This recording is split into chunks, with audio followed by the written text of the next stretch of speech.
Good morning. Welcome to Walking Boxing, Thursday, August 29th, 2024. And I've got to say, mixed feelings and emotions today. Of course, I'm talking about the fights last night. Nikita Tszyu with a 9th round stoppage of Koen Mazoudier. As I said, mixed feelings. First of all, the card was great. I didn't watch all the fights. I had a little bit to do before they started, but it looked like a ripper crowd. Great atmosphere in the venue, especially in the main event. I tuned in the, I think it was the second round, or it might have been the end of the first round of the Fathi fight. Matua Fathi, I think his name is.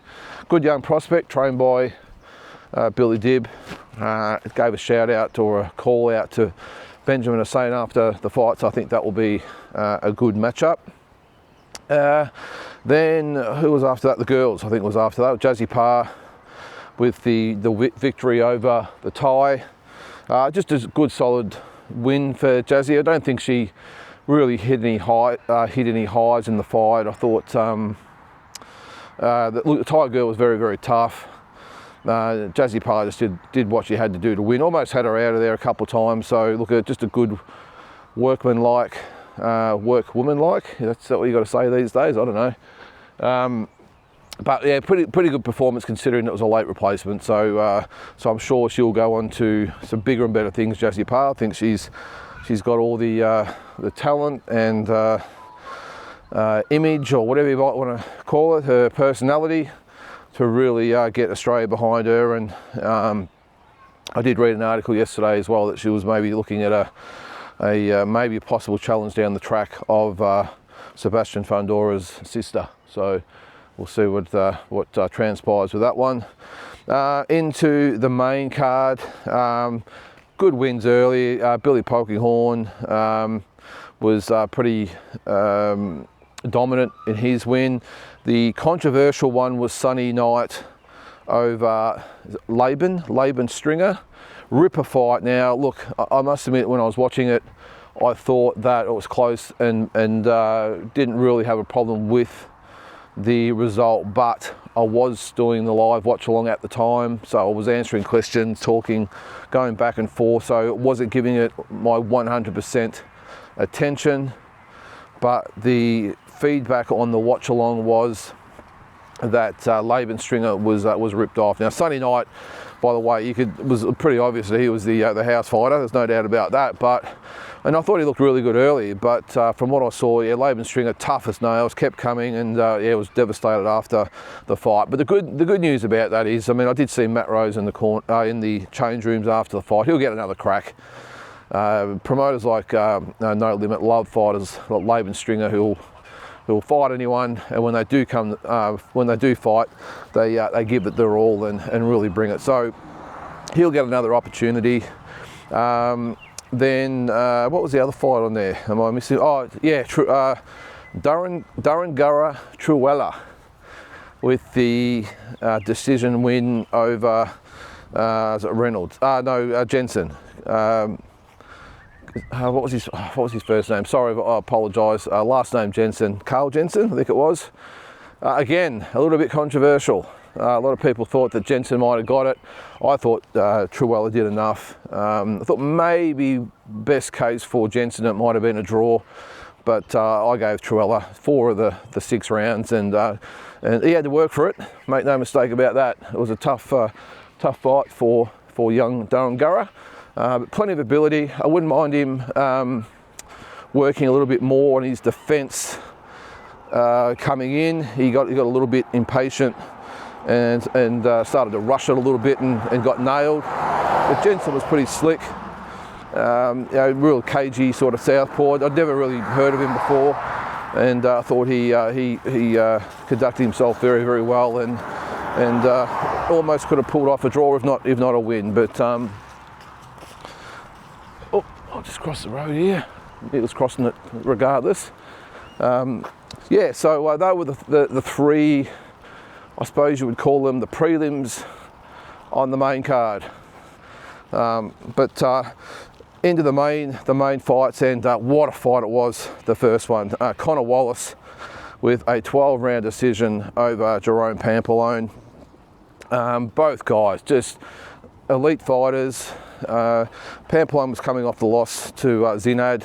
He looked like he really had something to prove. He was in destruct and destroy mode. He spent the whole fight just hunting Connor Wallace down.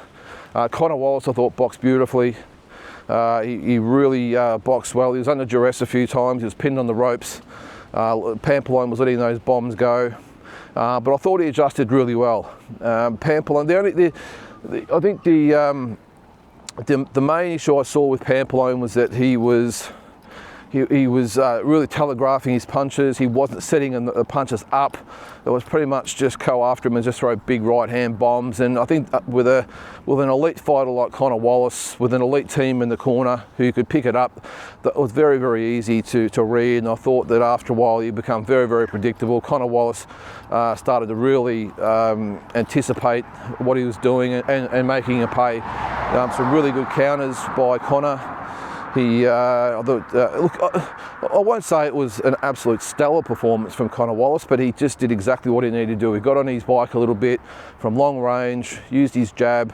When he countered, he was throwing 3s and 4s, not just 1s and 2s, and it really offset Pampalone, who really just came in, as I said, with that 1 or 2 big shot sort of combination, and that would be about it. And then he would wear punches back from Connor Wallace. So look, tough, hard fight, really entertaining 12 rounds, but I think the right guy won. I think the scores were 116, 112 times 2, and I think actually the other judge might have gave it 115, 113 to Pampalone. So I would have had it maybe 115, 113 for Wallace, if not 116, 112 as well. So congratulations to Connor Wallace, who looks like a world title shot beckons for him.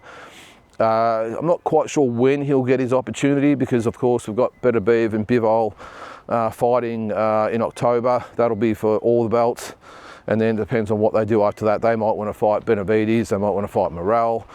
We just don't know, so we're not quite sure what's going to happen there, but no doubt eventually it might be a year or 2 or 18 months or whatever down the track, but he's just got to keep hanging in there, keep winning, and he'll get his opportunity. On to the main 2 fights. Michael Zarafa with a, well, first round. I suppose you could almost argue it was second round, because they were about to come out for the second round. Let's just say a first round injury stoppage over Tommy Brown. Now, first of all, I was quite happy because it was getting a little bit late in the evening, and we needed Michael to come through with maybe an early night for us so we could get onto the main event. With being respectful to Tommy Brown, of course, he turned up to fight. I thought he performed pretty well in the first round, Tommy Brown. I think it was quite obvious that maybe Michael Zarafa was probably going to eventually get on top of Tommy Brown. He threw some bombs, he had a go, but you could probably tell even by the end of the first round that he was just battling a little bit. Just going to go back for Neil, who's decided to stop up there. Yeah, as I said, you could sort of tell that Tommy Brown was sort of gassing a little bit by the end of the round. Full credit to him though, he did what he said he was going to do. He came out and went for it. But Michael Zarafa, I thought, boxed pretty well. I know it was only 1 round, but I liked the look of his jab. He was spearing that out. His combinations looked pretty fast. But again, this is Tommy Brown, not Arizan Yalara in there. So, but no, I thought he was okay. And then after the first round, they went back to the corner, and Tommy Brown revealed that he had I think it was a bicep injury. It seems to be happening more and more these days. I'm not quite sure. I'll just grab Neil here. But so the fight was called off, and then all hell broke loose. Now there's lots of varying sort of, I suppose, variations, lots of different ways to tell the story, a lot of different points of view, I suppose, is what I'm trying to get at about exactly what happened. But from what I saw quite clearly was that Tommy Brown obviously revealed the injury to his trainer, Tommy McCurry. Tommy has then turned to the referee and said he's done. He's injured. So the referees waved it off. Michael Zarafa, up in his corner, ready to go for round number 2, has seen what's gone on, and the fight's been waved off, and has immediately charged over to Tommy Brown's corner and let him have it both barrels. And I would, without hearing what he said, I think you could really allude to what he was saying. It was that in the lead up, Tommy Brown had accused Michael Zarafa of quitting in Vegas, and I think that's exactly what Michael Zarafa said to Tommy Brown. And he was yelling at him. Tommy McCurry turned around and went to him and said, back off, in nice, colourful language, I assume. But while he was saying it, he was backing Michael Zarafa up. So Michael Zarafa, I think, was taken aback a little bit too, by the way, because Tommy McCurry sort of come at him, and I don't think Tommy McCurry was going to start throwing punches or anything. He was pretty much telling him to back off, and he might have sort of put his hand on him and pushed him back a couple of times, and Michael Zarafa backed off and still kept talking. What's happened then is that the teams got involved, as they do, and then out of nowhere comes little brother Zarafa. Talking about pocket rockets, he was through the ropes in a flash, and what's the best way to say it? Sucker punched Tommy McCurry, the old coward's punch. And he reached behind Michael and he let one go and landed one on Tommy McCurry. Now, Tommy McCurry, if you don't know, is one of the hard men of Australian boxing. He's been around a long time. Let's just say he's a hard man. And so it didn't really rattle him at all. It just sort of bounced, well, probably just scun his chin, and he was more, I suppose, insulted and taken aback rather than anything. It didn't, the punch wouldn't have bruised it great, but still the action was there and it didn't land. So then Matt Rose turned from promoter to security. So I don't know where the security was, by the way, but he had to jump in and separate the guys. And I'm glad he jumped in, and it was settled down pretty quick, because I mean that could have got really ugly. It's in Sydney. It's Tommy Brown's town, Tommy McCurry's town. So they would have had a lot of followers there, the teams and all the rest of it. So I'm glad it didn't escalate any further. And then after the fight, Michael Zarafa straight out the back. I'm not sure what happened after the fight, because he was still very worked up. I don't know who he was looking for. He was getting held back. I got no idea what he was trying to do, but then he was handed a phone. So I think what might have happened was little brother was thrown out of the venue, I think. It's early the next morning, so I don't have all the facts, but he was on the phone maybe saying, "Where are you?" And then probably the right thing was done. He probably had a shower, and they were put in a taxi very, very quickly and got out of there.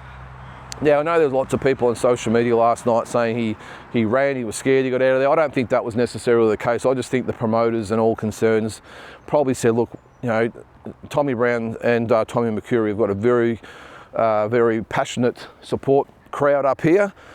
We don't really probably want Michael Zarafa walking around the venue, and look, anything could happen. So I don't, I probably agree with them saying to Michael, "Hey, look, let's just get you out of here. We don't want any dramas. No problem. So we'll get you in a taxi and get you back to the hotel, and maybe you can watch the fight there." So, but yeah, never a dull moment when Michael Zarafa's concerned.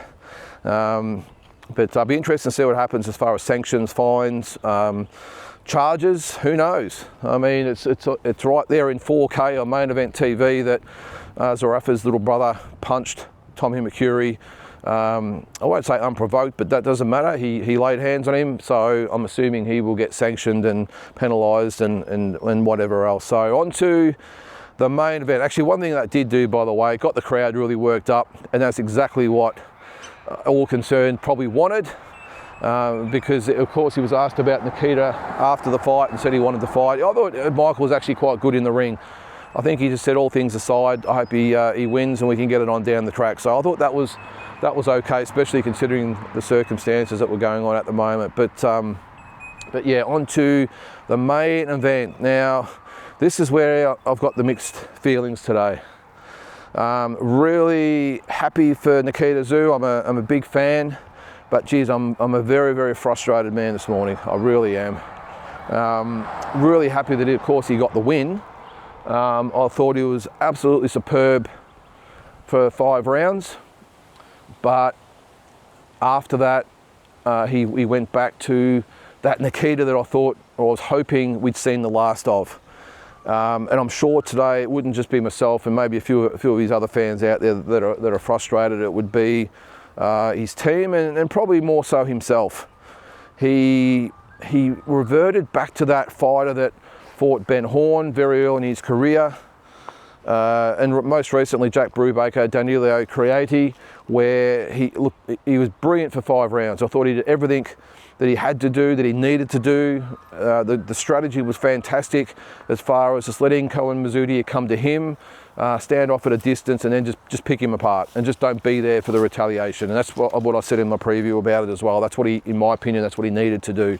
And he did it perfectly. But then the 6th round, I think it was the 6th round, I don't know whether it was fatigue or frustration himself or whatever it was, but Koen Mazoudier started to get close. I think his corner obviously also told him that he needed to pick it up, that Nikita was winning the fight, he needed to do more, and he went out there, and to his credit, he took the fight on. He went right after Nikita.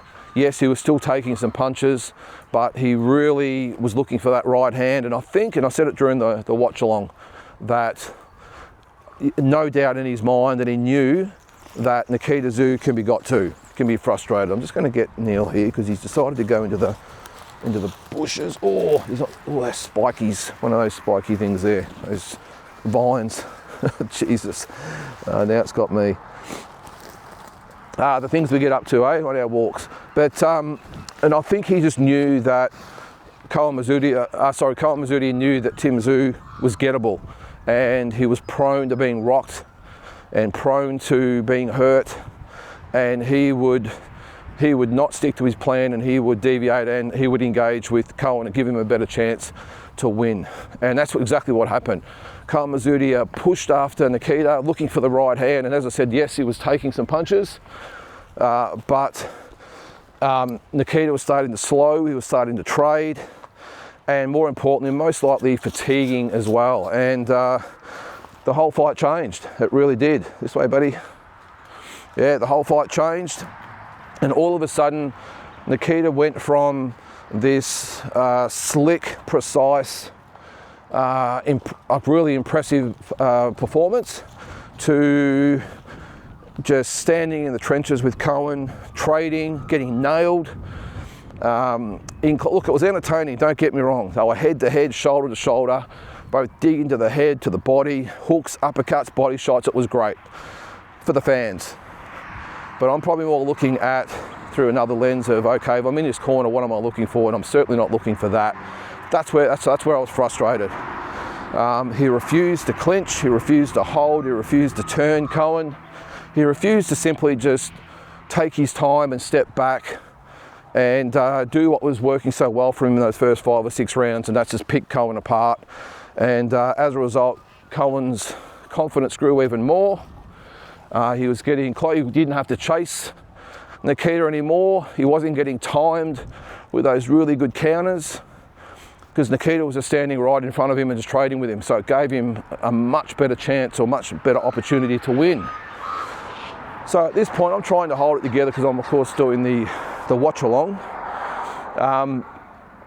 But it was frustrating, and I just kept thinking, Nikita, just go back to what you were doing. And I know fatigue set in and everything else, but it just seems like he's the type of fighter who, when and this is what his 10th fight, that he just, maybe it's a little bit of what was spoken about with Liam Wilson in the past. He just loses all direction, loses his composure, stubbornly wants to trade with his opponent, and it almost gets him stopped or gets him knocked down or hurt, whatever it might be. And I'm trying not to be critical of Nikita because I'm such a big fan of his, and I think he's got all the talent in the world, and it might have come across that way last night on the watch line that maybe I was being overly critical, but it's just that I think so much of him and want so much of him and think he's capable of so much that it just really frustrates me that of what we see. And I could just imagine what his corner are saying. I'm sure in the corner, I couldn't hear it because I had the sound pretty much down, but surely they would have been just as frustrated. And again, for the 4th or even 5th time in his career, he's been on the verge or the brink or whatever it might be of being gotten out of there. I was hoping after the Creative fight, I mean, Creative's such a light puncher and he had Nikita hurt. Jack Brubaker, I know it's a little bit different because there's a head clash as well involved in that one, but again, he was almost gone. Ben Horn almost had him gone. I think that was more due to fatigue more than anything with Ben Horn, but still, you have to learn in these fights. And Nikita hasn't learnt, and that's just the way it looks at the moment. He hasn't learnt, or they haven't. I'm not sure whether they've worked on this stuff in training camp as far as being able to be a little bit more defensive, because for those first 5 rounds he was great as far as being defensive. Barely got hit. Yes, there were a few glancing blows here or there, but overall I thought he fought a very tight fight in those first 5 or 6 rounds. But then, as soon as that pressure came on, as soon as Koen Mazoudier really challenged him in centre ring and put the heat on him, he just lost all composure and just went back to standing in front of Koen Mazoudier and just trading punch for punch for punch. Now that might work against someone like Koen Mazoudier, who is a warrior, don't get me wrong. Tough, hard, uncompromising, a lot of heart, and some good ability. But if that's going to happen against someone like, I was just going to say, Koen with all those attributes, just in my humble opinion, isn't necessarily a world-class type of fighter, okay? And that's not being disrespectful, that's just my opinion. But if Nikita continues to have this happen against the fighters like Koen Mazoudier and Creati and Brubaker and these types of guys, what's going to happen when he fights someone like a Michael Zarafa, let alone a real top-line, world-class fighter? I worry, I really do. So I suppose to sum it all up, look, congratulations to Nikita Tszyu. Fantastic guts and heart to get the win, but in my opinion, it just wasn't enough. I didn't see enough in the fight to tell me that he can beat Michael Zarafa or can be competitive at elite world level. I just didn't see it. Now that's not to say that with a bit more work in the gym that it might change, but as it stands now, there is no way I'm fighting Michael Zarafa next. After 5 rounds, I was quite confident that that fight would be a great fight, not from what I've seen. Michael Zarafa, he's still, above all else, a very hardened, experienced fighter. And there's no way that in my opinion, if Michael Zarafa, if Nikita fought Nikita that same way and traded with him like he did with Koen Mazoudier last night, I don't think there's any way that he's going to beat Michael Zarafa, because Michael Zarafa's not going to let him off the hook like Koen Mazoudier did. One good thing about Mike, when he has you hurt, he can get you out of there, and he's not going to just rush and trade and put his head down and just bowl punches in and have a free-for-all.